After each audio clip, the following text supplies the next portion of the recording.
Welcome to Journey to a Joyful Life. I'm Julie, and here we explore small, intentional ways to help us live lighter, love deeper, and notice the joy that's already present. Today, I want to talk about something that's been quietly transforming my life over the past 5 years: minimalism. Not the aesthetic, not the label, but the practice of letting go. So, to me, minimalism is an ideal, not an identity. I wouldn't call myself a minimalist. It's more of something I strive for. It's not a label that I wear. It's definitely more of a direction and not a destination that I'm trying to reach. 5 years ago, I just started to feel really heavy with all the stuff around me. And I started to feel kind of overwhelmed with all of the micro decisions that I was having to make because of all the stuff, both physical stuff and digital stuff. And so I started to ask myself questions like, what would it feel like to live with less? And I started to notice a lot of content on YouTube about minimalism and was drawn to it and really started watching other creators talk about how minimalism had changed their lives. And so I decided to start really small with one drawer and then one shelf and then one bag to donate, and just kind of built from there. And I have found one really surprising benefit. Every time I gave something away, I felt so much lighter. I love passing things on to people directly when I can and when it's something that they actually want. Maybe a sweater to a friend, or a book to someone in my family, or items that I post on the Buy Nothing group that I belong to on Facebook for my local community. And it shifts the story in your mind. It shifts your thinking from loss to circulation. It shifts from clutter to connection with people. And in my mind, I sort of say to myself, this served me well, now it can serve someone else. And that feels so joyful to me. And I love the excitement on people's faces when I give them something that they really want and can really use that was just languishing and being wasted in my house. Letting go feels generous, not restrictive. Even when I drop things off at the local Goodwill, I still get that same wonderful feeling of trying to recirculate things back to people that might really need them. I follow a very specific rule. For me, it's a 1 in, 2 out rule.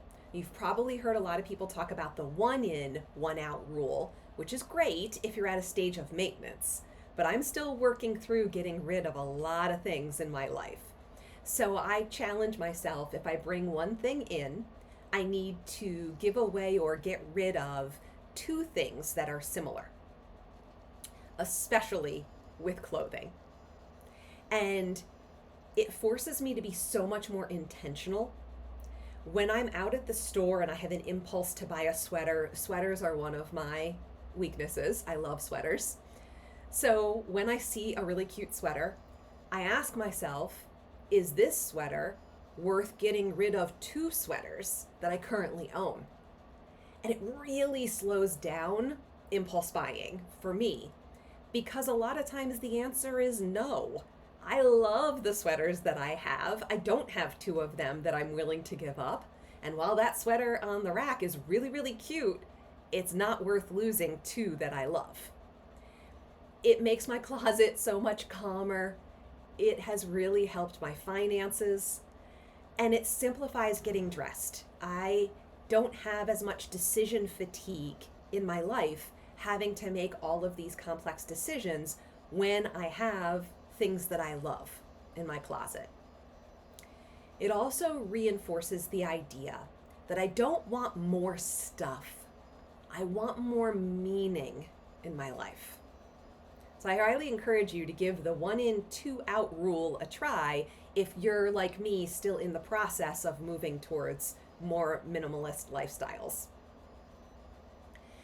So I want to talk a little bit about sometimes it takes courage to remove things from your life instead of always just adding something new. Adding something new feels exciting. It feels like you're moving forward and you're progressing. Sometimes the really courageous, brave thing to do is to subtract. Releasing something. Clutter isn't just physical, too. It is emotional. It is mental clutter when we have lots of competing thoughts. It's digital clutter when our calendars are full and our folders are full of documents and our desktops have too much on them. And it's calendar based. Clutter in your calendar is so important to evaluate. I have been ruthless about making decisions in my calendar of things that really bring me joy and meaning and reducing the things that don't. Because what I found is when there's less noise, there's more clarity.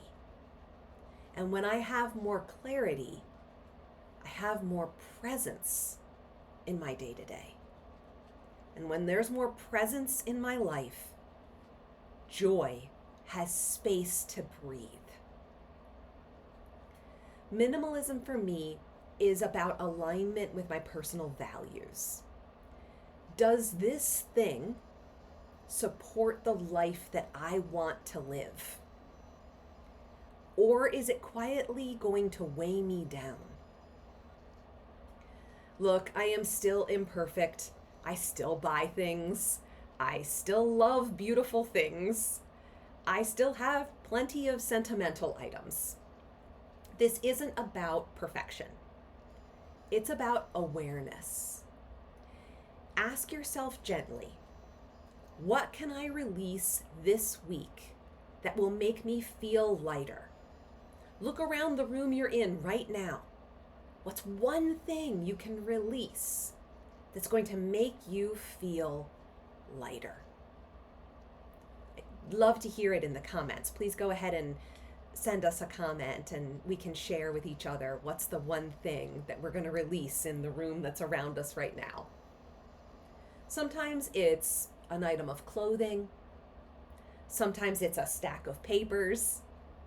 Sometimes it's letting go of an expectation that you've been holding.